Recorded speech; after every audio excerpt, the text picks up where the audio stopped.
You're listening to financialradio.co.uk. My name's Giles McMullen, chatting to Bill Rook from Redmayne Bentley.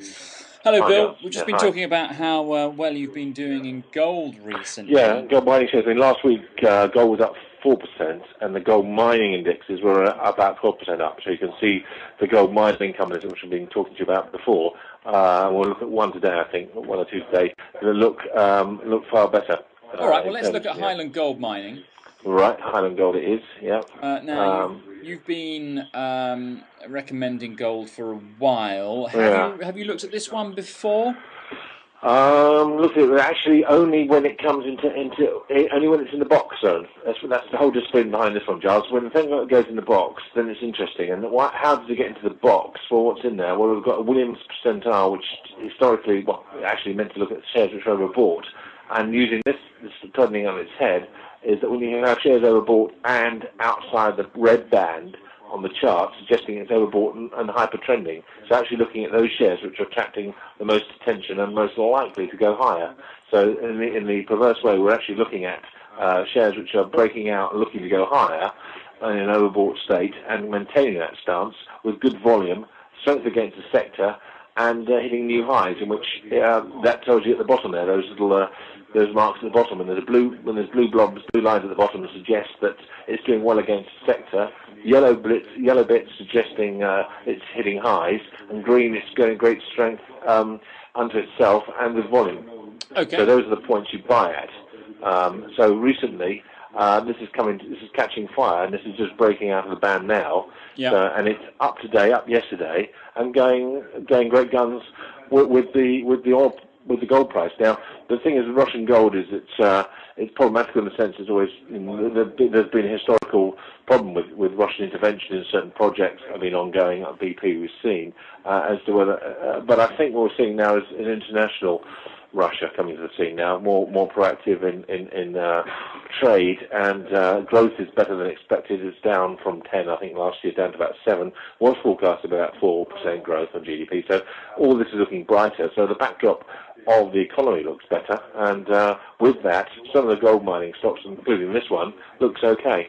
Okay, Bill, thank you for that. That's Highland Gold. Let's move on. What other gold plates do you have? Is it iron? Well, I have, there's a little gem in there somewhere. I think you've got the, should be, hopefully, Giles, you've got the Rambler Mining. Have you got Rambler Mining or not today? I haven't, no, but we can save that one, Bill. We'll do that one next week. Let's move on. We'll do Rambler next week, yeah, go on then. Let's move on to the non-gold plates then, ceramic fuel cells.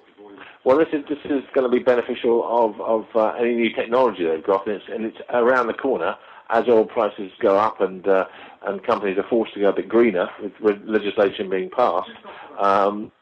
This is being to the fore. And why this one? Well, actually, it doesn't matter what it is. Actually, we look at these charts overall, because on the left-hand side you can see when it breaks down at the other end of the scale, it breaks down at about 8p. In December last year, and if you buy it back on this system, you buy it back at a penny and a bit. Yeah.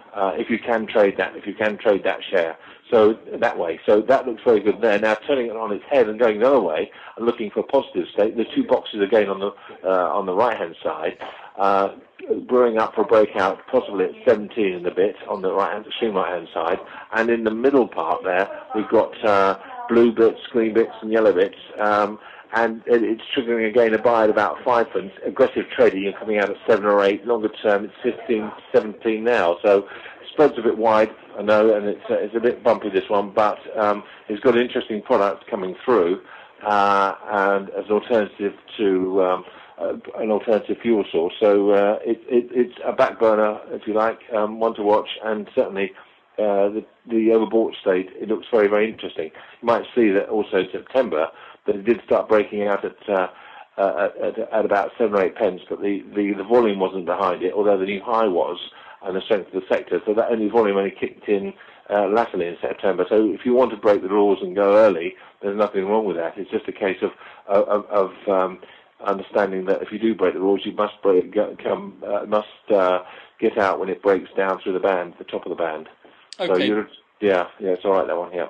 Okay, Bill, that's ceramic fuel cells. Okay, let's move on to the next one we're going to have a look at, which is Imagination Technologies. Yeah, technology one. This is an interesting one because both Apple and Intel have got a stake in this company. Right. It's in the 250 now, and it's only come good. If you think this is a very, very good system, I'll say it's one of the best systems I've seen in sort of focusing your mind on which shares shall I buy. The ones that are buzzing out, very few 250 shares do this.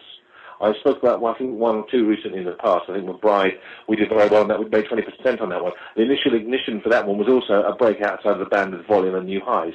Yep. So this one started off going in June. New high, volume and breakout, good against the sector. Started going at about 120, 130. It's ambling up to £2 now, waiting for a break on the band at 198.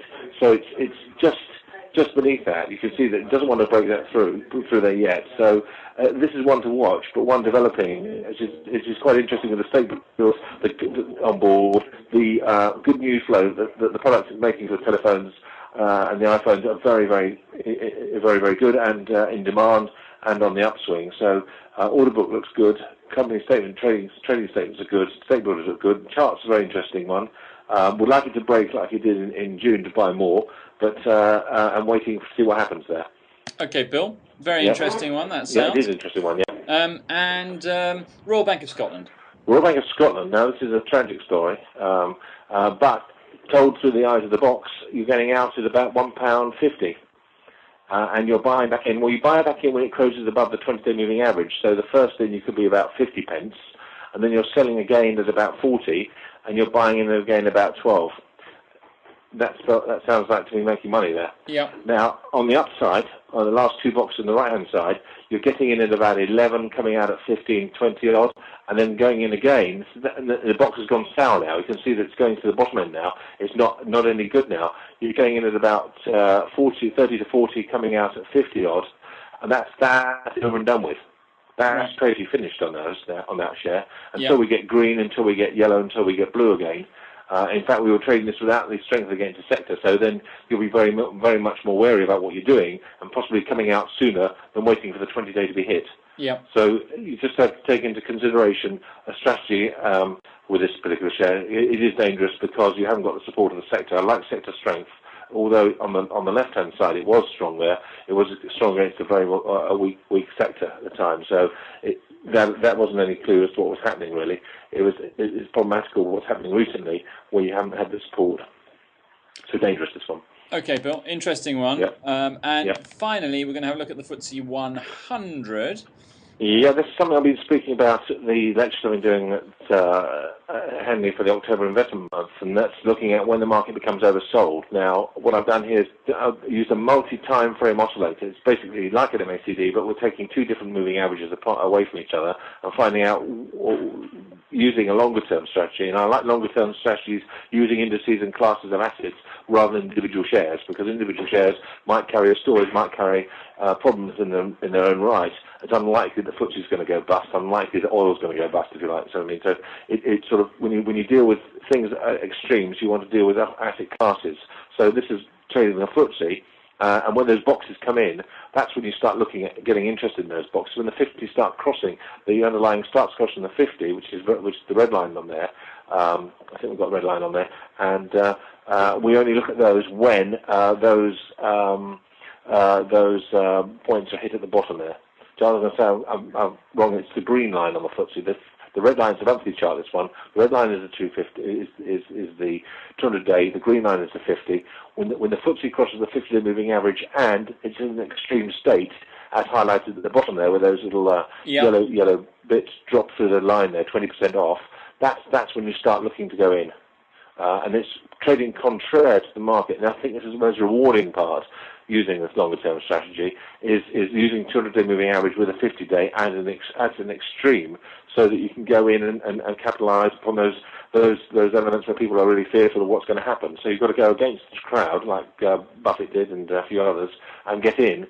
Not necessarily at the bottom. This is some people get confused about trading. They've got to get in the bottom. It's not that. It's when this trend starts picking up, when the underlying crosses its 50-day moving average. and it'll be supported by the other indicators above. You'll find the monthly MACD does start turning up a bit late, and as does the multi-frame that at the top there, that starts turning up as confirming what's going on. But the real